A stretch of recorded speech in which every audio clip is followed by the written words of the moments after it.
Wholesome Things to Do in Melbourne, Part 5. We know about making your own pottery, but have you tried painting your own piece before? Robert Gordon in Pakenham hosts workshops where you can do just that. You start by choosing your very own piece on the shelf, and then prices are based on the shape that you choose plus the firing of the piece. You then have around an hour to use the palettes, brushes, and water to decorate the piece as you like. I won't lie, I felt a little bit stressed trying to make something cute in the time frame, but then just threw caution to the wind and painted some random colours on it. Once finished, they take around 1 to 2 weeks to fire up your piece, and then you can have it organised to be picked up or delivered for $10. There's also a cute cafe in store which has really delicious food. I highly recommend checking this place out after you've finished your session. Wholesome Things to Do in Melbourne, Part 6. Have you been to Mary Eats Cake? They know a thing or two when it comes to high tea experiences. Sometimes high tea can feel a little bit stale and dated, but the food here is all freshly made and you can taste the quality. We booked the bottomless brunch high tea, which was $72 per person for unlimited mimosas and specialty teas, as well as a select range of savoury and sweet items, including their delicious scones. Hey, if you're new here, I'm Bianca and I'm from Melbourne, Australia.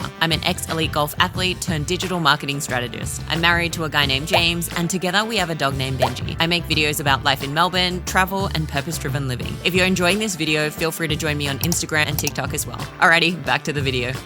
Wholesome Things to Do in Melbourne, Part 7. You might have been here in primary school, but have you been to Werribee Open Range Zoo recently? What makes this zoo different to the other ones in Melbourne is that there's a 40-minute safari tour as part of your ticket. You'll explore grasslands and the savannah to see some of the world's most endangered species. The best bit about Zoos Victoria is that they're not-for-profit, so each time you visit, you'll be supporting wildlife protection and conservation. Without all the additional experiences and lunch, be sure to allow 2 to 3 hours to explore the Wholesome Things to Do in Melbourne, Part 10. Head out on a sunny day to Studley Park Boathouse in Kew, Melbourne's oldest public boathouse that's just reopened after a huge transformation. There are so many things you can do here, including hiring a boat, walking around the trail, dining by the river, or enjoying a barbecue or picnic. If you're looking for boat hire, you can hire a rowboat, canoe, or kayak to paddle along the river, with prices starting at $20 for 30 minutes. They've also just launched their brand new cafe and restaurant where you can relax and dine with waterfront views. What I love about this place is that you're entirely surrounded by nature, so it's perfect if you just want to relax and enjoy the sunshine. Wholesome Things to Do in Melbourne, Part 11. Bring your little ones to Collingwood Children's Farm. It's a not-for-profit community farm that lets you get up close with farm animals. There's around 1 to 2 hours worth of things to do here, like petting guinea pigs, brushing cows, learning about sustainable farm practices, and enjoying a snack at their cafe.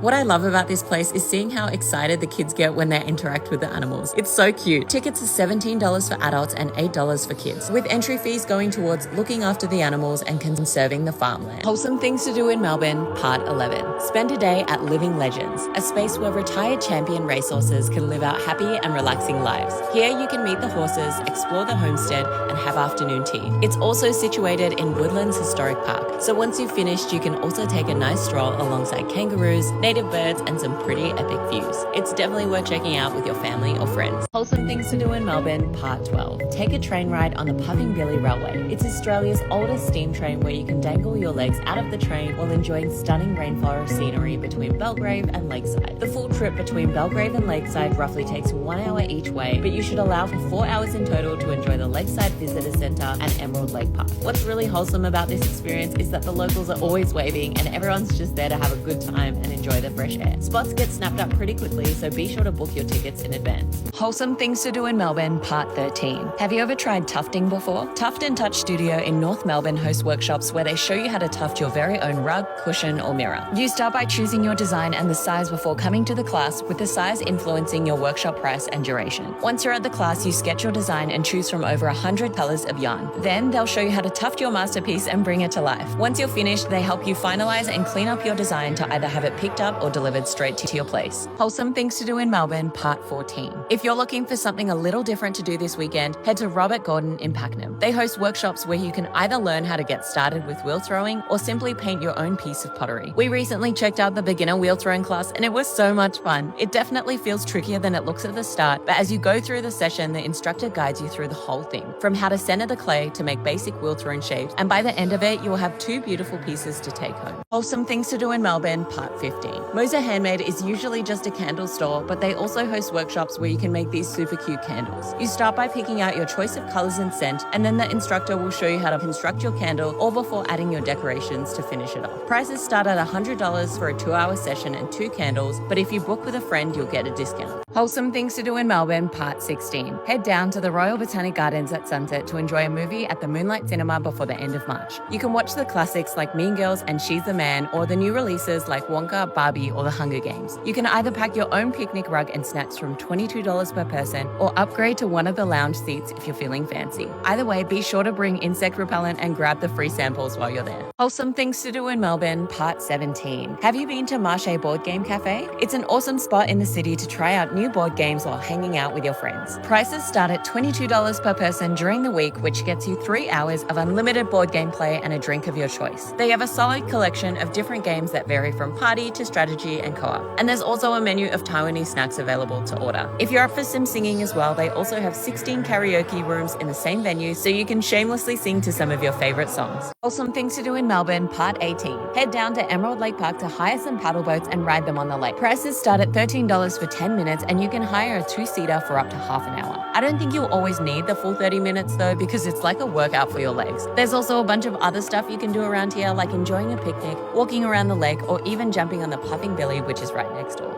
Wholesome Things to Do in Melbourne, Part 19. There's this place in St Kilda called Northern Soul Chip Shop. It's a UK-style fish and chip shop that's especially well known for their spice bag specials on Thursdays. Their spice bags include salt and chili chips, peppers, and fried chicken all tossed together in a wok and served with a side of curry sauce and prawn crackers. It's really delicious. Grab that order and then bring it to St Kilda Botanic Gardens to have a chill picnic with good food.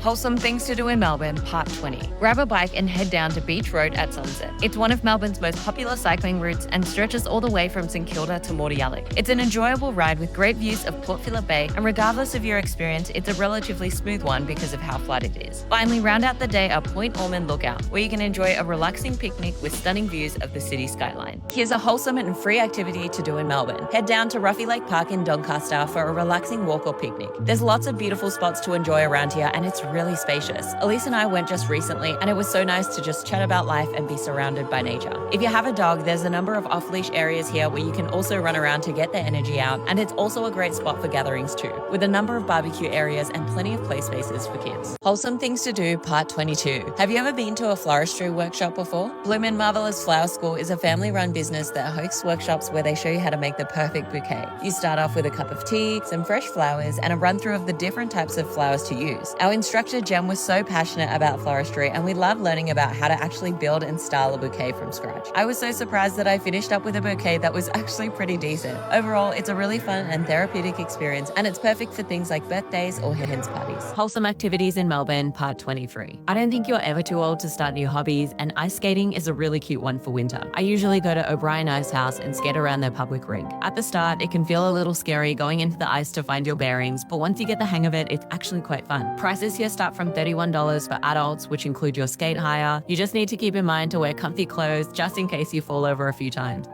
Wholesome Things to Do in Melbourne, Part 24. There's a cafe in South Melbourne where you can paint your own cake and eat it too. You get your own slice of cake, a palette of 4 different colors of buttercream frosting, and a selection of tools to decorate the cake. It doesn't really require any artistic ability because you can paint whatever you like, but it does help to think about what you want to paint beforehand. The cake painting experience will set you back $17.90, but it's still a pretty cute idea for a friend catch-up or date idea. This is Mia Cafe, and they also offer a Thai fusion brunch menu in case you want to enjoy any food or drink while you paint. Wholesome Things to Do in Melbourne, Part 25. Head down to the Dandenong Ranges where there's currently 1 million spring flowers in bloom at the Tesselaar Tulip Festival. Walk through rows of stunning tulips, enjoy live entertainment, and grab plenty of food for a picnic. Every weekend has a different theme like Turkish weekend, Jazz weekend, or Irish weekend. Prices start from $22.50 per person, and it's worth booking your tickets beforehand. If you want to check it out, it's on until the 13th of October. Wholesome Things to Do in Melbourne, Part 26. There's a spot in Carlton called Tokyo Lamington that sells the iconic Aussie Lamington, but not as you know it. It was started by Eddie and Min, who both came from well-known dessert businesses, and the concept initially started off as a joke on a park bench in Tokyo. Today, it's a cozy cafe where you'll find a rotation of 8 flavors of freshly made lamingtons available to order. They have their 3 hero lamingtons, the OG, yuzu meringue, and fairy bread popcorn, but you'll also find other fun flavors on rotation like Thai milk tea and strawberry mochi. It's a great spot to have some quiet time to read a book or even take away lamingtons for a picnic.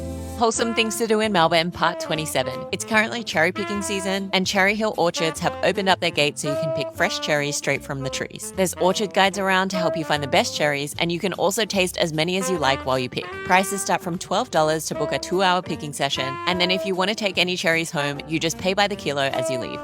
Wholesome Things to Do in Melbourne, Part 28. Did you know we have a chocolate painting studio in Melbourne? Yes, Sign In Docklands hosts workshops where you can create your own work of art entirely made out of chocolate. Each workshop focuses on a different design and costs $79 per adult. You get your own chocolate canvas, a selection of different colors of chocolate, a hot drink, and an instructor showing you the basics of chocolate painting. But it's actually a lot harder than it looks. You want to create this cute picture, but then the melted chocolate hardens quite quickly, and you have to resist not eating your piece during the workshop. But once you're finished, they'll show you around their chocolate gallery, and then you can eat up all your hard work. Wholesome Things to Do in Melbourne, Part 30. Did you know we have a flower picking experience in Melbourne? It's at Ceres Joe's Market Garden, and you can pick flowers to create your very own bunch. Tickets are $30 per bunch, and the whole experience goes for an hour. Their farmers show you how to pick the perfect stems, and they'll even wrap your bunch so you can take it home. You can also get coffee, pastries, and organic produce to purchase directly on the farm too. If you want to check it out, flower picking is on Fridays and Saturdays until the end of April. If you're bored of doing the same thing every weekend, here's something different to try. Welcome to Wholesome Things to Do in Melbourne, Part 31. Today we're at Lamb's studio and we're learning how to make one of these serving boards inspired by the ocean. First, you pick your board and your colors, and then Lamb walks you through the basics of resin art. There's mixing, swirling, pouring, and then the best bit, blowing it with this heat gun to create those dreamy ocean waves. It was actually quite therapeutic. This is my friend Belle's one. Look how beautiful it is. I am not a creative person at all, but I can't believe that after 2 hours I made this.